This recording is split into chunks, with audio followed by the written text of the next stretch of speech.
Nakatutok ang Health Department sa tumataas na kaso ng leptospirosis kasunod ng malawakang pagbaha.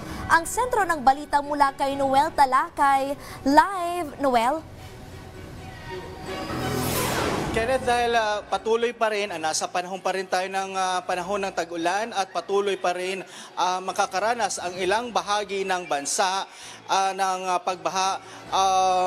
Clay, kaya naman itong Department of Health at o DOH ay patuloy din ang kanilang pagmonitor sa ilang ospital, public clinics at DOH hospital kaugnay naman sa leptospirosis.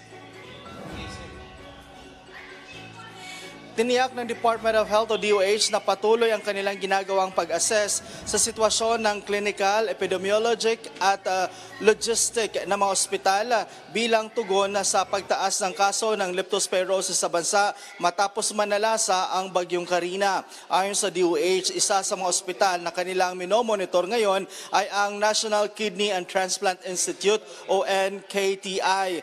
Batay kasi sa monitoring ng kagawaran, ang NKTI ay mayroon ng ginagamot at kumpirmado at posibleng infected ng leptospirosis.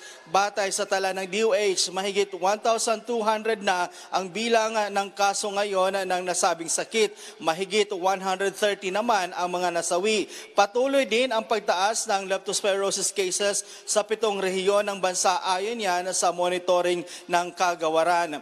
Naglabas naman ng hotline ng DOH para sa coordination at referral ng mga pasyente ng leptospirosis dito sa Metro Manila. Clazel, yung payo naman ngayon ng DOH dahil nasa panahon tayo ng tag-ulan na huwag muna lumabas ng bahay, huwag lumusong sa baha, lalo na kung may sugat ang paa dahil dito nga nakukuha itong sakit na leptospirosis sa mga baha na marurumi at lalong-lalo na yung maraming mga patay na hayop or may mga ihi ng daga. Clazel? Alright, maraming salamat sa iyo, Noel Talakay.